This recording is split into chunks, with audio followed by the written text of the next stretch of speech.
I got an invite to a stranger's bridal shower and then got scolded for not RSVPing. A card shows up in your mailbox. No return address you recognize. Handwritten. Personal. You open it and it is an invitation to a bridal shower for someone you have never once heard of in your entire life. And I mean never. Not even the name rings a bell. Who is Susie Q and why does she want you at her party? So let us back up and walk through this whole situation from the very beginning, because on the surface it sounds like a minor clerical mix-up, but the more you unpack it the more it becomes something else entirely. Our narrator gets this mysterious invitation in the mail. Handwritten address, which already tells you this was not some mass-printed mailing list situation. Someone sat down, pulled out a pen, and physically wrote out this person's name and home address on an envelope with enough intention to lick a stamp and walk it to the mailbox. That means someone, somewhere, made a deliberate and considered choice to include them. The question is who, and more importantly, why, because our narrator has never met the bride. Has never met the groom. Has never been introduced to a single soul connected to this wedding, this family, or this event in any capacity whatsoever. There is no shared coworker. No old college friend in common. No neighborhood overlap. Nothing. Just a cream-colored envelope sitting in the mailbox like a little mystery novel nobody asked for.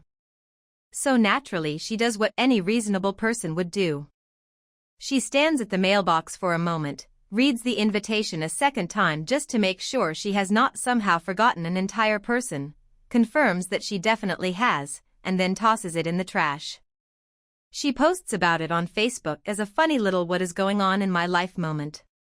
Not tagging anyone. Not calling anyone out. Not writing a searing essay about the audacity of strangers. Just sharing a genuinely bizarre and mildly funny experience with her own followers in the easy, casual way that people have been doing on social media since the beginning of social media. Because, honestly, that is a relatable and harmless thing to do.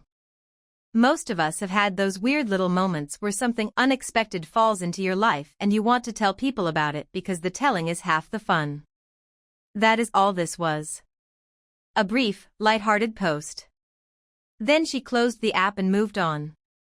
Now here is where the story takes a turn that made me sit up straight. About a month goes by. Our narrator has moved on completely with her life, posted roughly 25 more things on Facebook, caught up with friends, gone to work, lived her life in the ordinary way that people do, and has completely forgotten about the whole bridal shower situation the way you forget about most things that do not actually concern you. And then out of nowhere she gets a text. A snotty text. From a woman who is not even in her friends list on Facebook. Which means this woman, for reasons that are entirely her own, went out of her way to dig through a public or semi-public profile, scroll back through weeks and weeks of posts, sift through photos and check-ins and shared articles, find the one small post about the shower from a month ago, and then compose a message to fire off to someone she is not even connected with. She did not accidentally stumble across it. She went looking. Think about how much effort that actually takes. That is not a casual stumble. That is an intentional hunt. And what does this message say? It says that our narrator will need to RSVP that she is not coming to Susie Q's bridal shower. Written with that particular flavor of passive-aggressive authority that some people just carry naturally, like they were born holding a clipboard. The phrasing is not a question. It is not a gentle reminder from someone embarrassed about a mailing error. It is a correction. A firm, slightly stern "you need to do this right now" kind of energy delivered over text by a woman our narrator barely knows. And the audacity of that is honestly remarkable when you stop and think about who this woman actually is in relation to our narrator. She is described as one of the husband's friends. Not a close friend. Not a mutual friend who has been present at family dinners and birthday gatherings and knows everyone involved. Just someone who exists somewhere in the extended orbit of the husband's social life, sharing maybe a loose connection that has never translated into an actual relationship. They are not close. They do not talk regularly. There is no foundation of friendship here that would make this kind of instruction feel anything other than completely out of nowhere. And yet here she is, issuing orders. Okay, I am sorry, but who appointed this woman the bridal shower attendance coordinator? Let us also talk about the logistics of what she is actually asking here. She wants our narrator to RSVP to an event she was never supposed to receive an invitation to, for a person she has never met, for a wedding she has no connection to, hosted by people who have now made themselves known to her only through a demanding text message sent without any warmth or acknowledgement that something strange happened on their end first. And who exactly is she supposed to contact to do this RSVPing? Does she text back the woman who scolded her? Does she try to find a number for the venue? Does she reach out to Susie Q directly, a complete stranger, to formally announce that she will not be attending her party? Every possible version of complying with this instruction requires our narrator to put time, effort, and social energy into a situation she never entered willingly. At what point in that entire chain of events does any of this become our narrator's responsibility to manage and resolve? Because I genuinely cannot find the moment. I have looked. It is not there. There is also a deeper social dynamic worth examining here. The woman sending the text is the future mother-in-law of the bride. Susie Q is her son's soon-to-be wife. So this shower presumably matters a great deal to her on a personal level. It is her family, her event, her future daughter-in-law stepping into their lives, and she has probably been planning and organizing and anticipating this celebration for months. There is real emotional investment there, and that is understandable. But when she discovered that someone had posted about receiving the invitation and throwing it away, instead of pausing to think about how confusing that must have been for a stranger to experience, what came out was a demand. Not a "hey, I think there may have been a mix-up, can I ask you about it?" Not a warm, slightly embarrassed acknowledgement that something went sideways with the invitations. Just immediate correction. That impulse to correct rather than connect tells you a great deal about the energy surrounding this whole situation. And here is the part one keep coming back to. Our narrator does not even know how this invitation ended up in her mailbox in the first place. That mystery never gets solved in the post. Was it a wrong address written down in a moment of distraction? Did someone mix up two names that looked similar on a guest list? Did a well-meaning relative accidentally transpose 2 digits on the street number? Did Susie Q herself write the address wrong? We do not know, and that is fine, because the origin of the mistake does not actually change anything about what our narrator owes here. What we do know is that none of those possible scenarios are her fault. She received a piece of mail. She opened it. She did not know the person it was celebrating. She threw it away. That is the full and complete extent of her involvement in this wedding. Let us think for a moment about what RSVPing to this event would even look like in practice. Our narrator would have to reach out to people she does not know, explain who she is and how she received the invitation, formally decline attending something she never planned to go to, and navigate whatever awkward exchange follows from that, all because a woman who scrolled through her Facebook history decided that she should. Picture that phone call. Picture having to introduce yourself to a stranger as the person who accidentally got their invitation, just to say you will not be attending.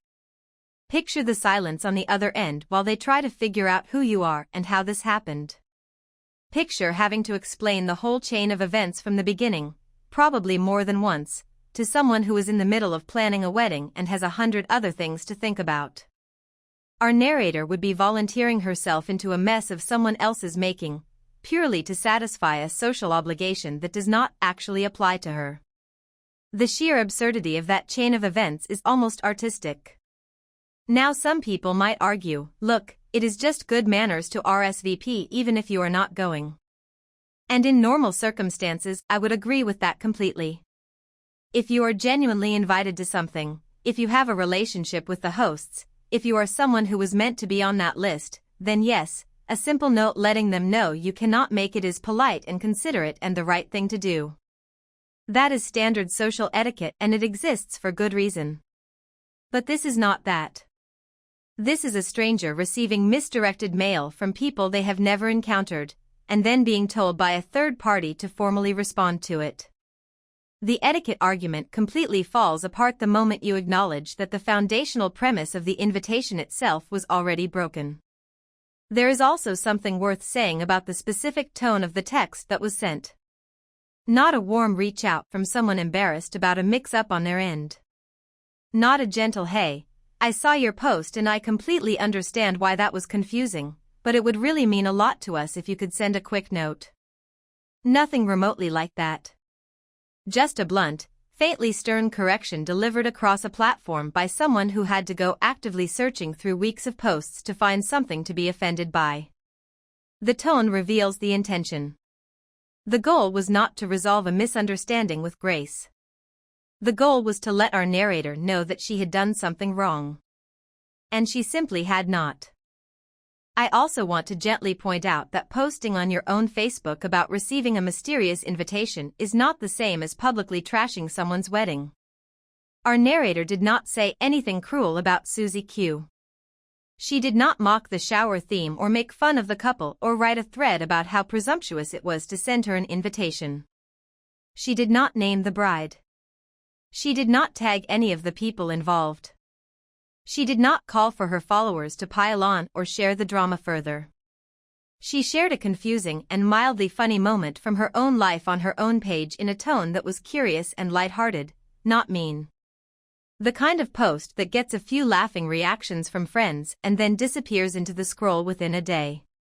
The interpretation that this constituted some kind of social attack required a very significant leap, and someone chose to make that leap on purpose rather than respond with any generosity at all.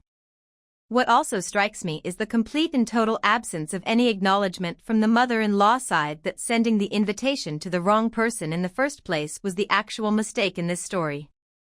Not one word about how it must have been strange and confusing to open that envelope. Not one moment of "oh goodness, we clearly had an error on our end and I am sorry for the confusion."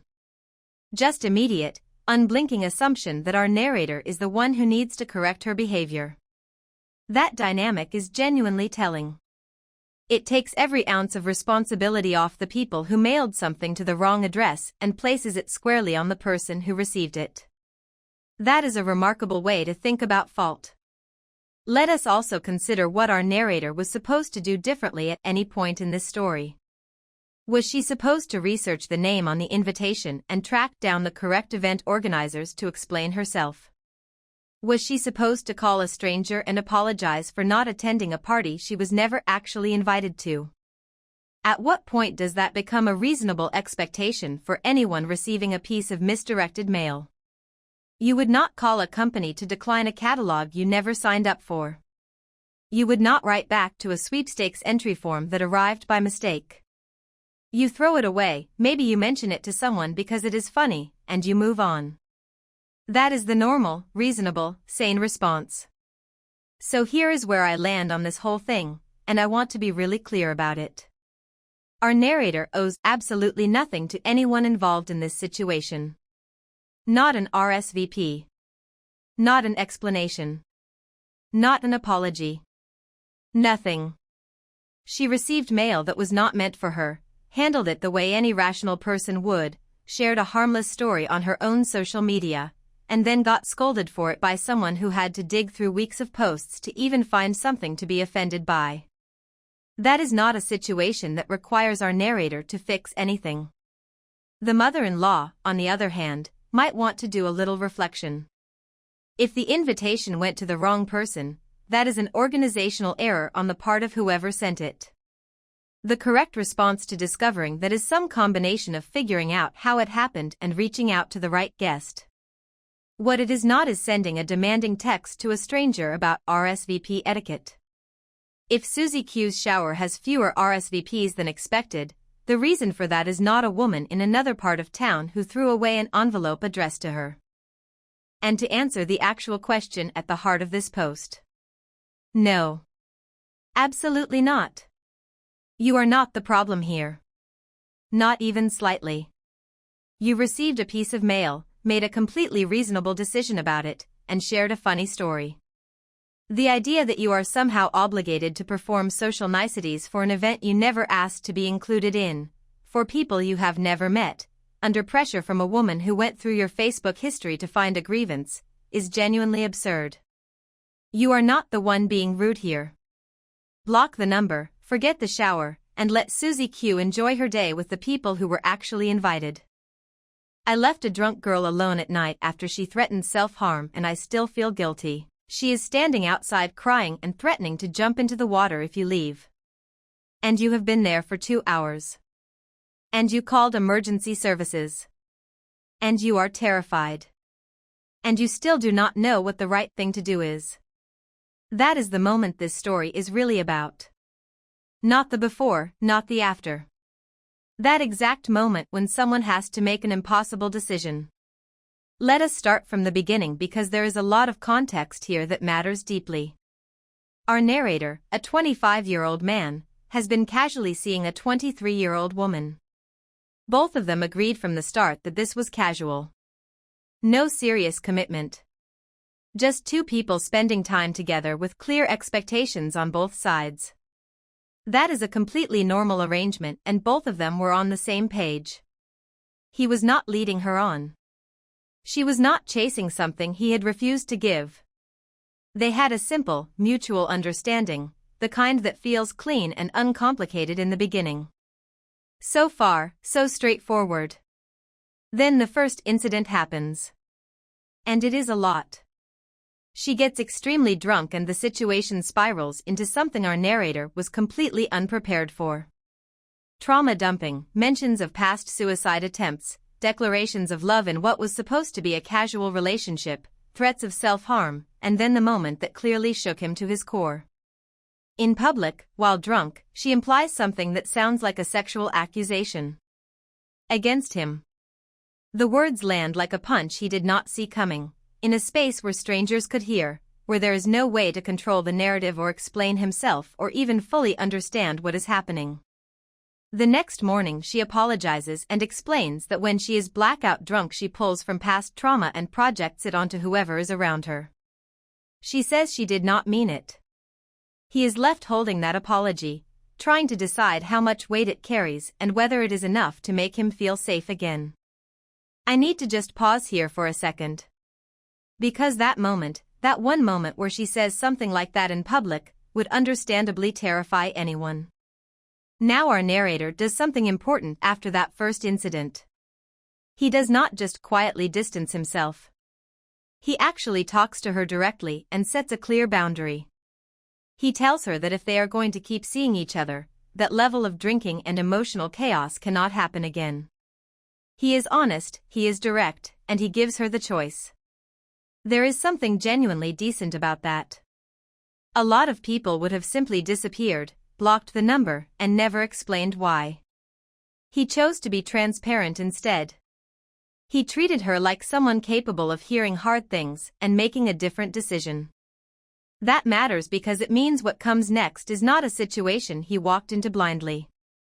She books a hotel in Melbourne for the two of them. She promises things will be different.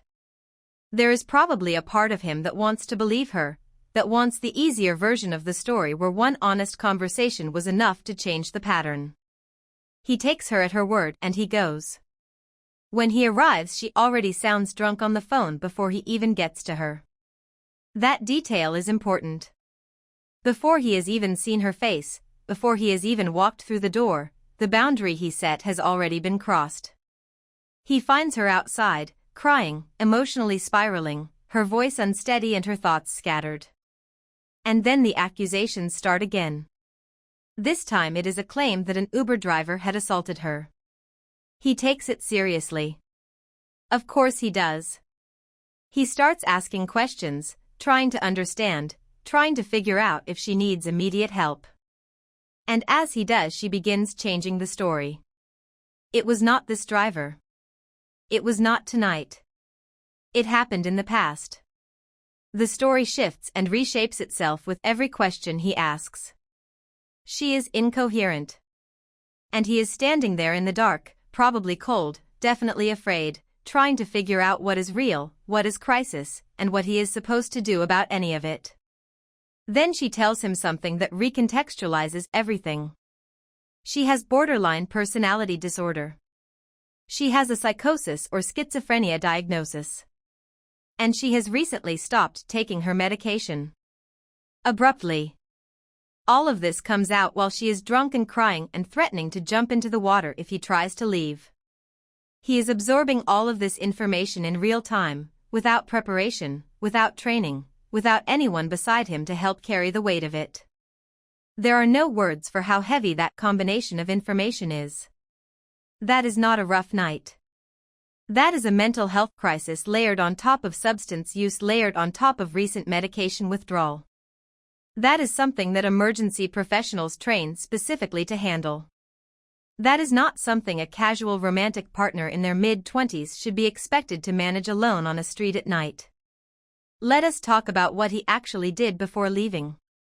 Because the narrative around this kind of story often skips the 2 hours.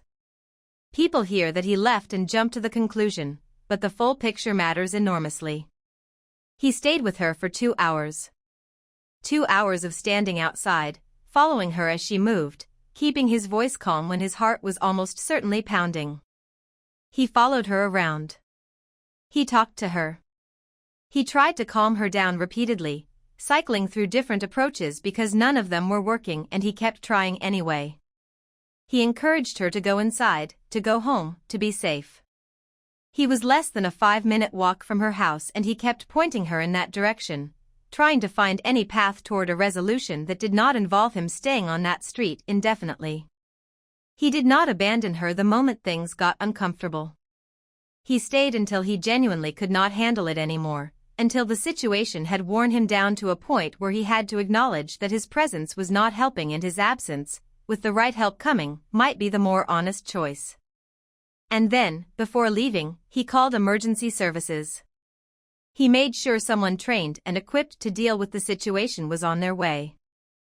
The reason he eventually left while she was not looking, rather than waiting for the services to arrive, is something I think a lot of people will judge without fully sitting with. He was scared. Not in an abstract way. In a very specific and grounded way. The week before, this same person had made a comment in public that implied sexual coercion.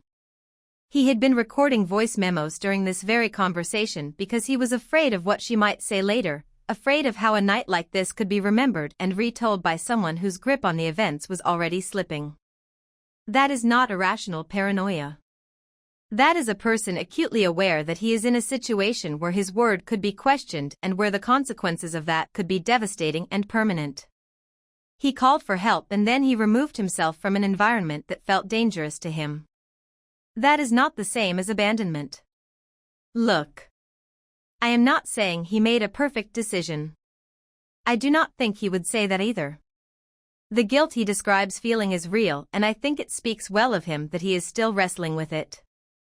But there is a difference between making a difficult call in an impossible situation and being the villain of the story. Let us also be honest about something that is uncomfortable but important. He was not her boyfriend. He was not her emergency contact. He was not her carer. He was someone she had been seeing casually for a short time, someone she had agreed to keep things light with. And yet he stayed for 2 hours, tried everything he could think of, and called professional help before leaving. The people who were actually positioned to help her, her father, her family, the emergency services, were either on their way or available to be contacted. He was one person, alone, at night, afraid, dealing with a situation that had already shown him once before how badly it could affect his life. The expectation that he should have stayed longer, done more, absorbed more, is an expectation that asks him to have no limits at all.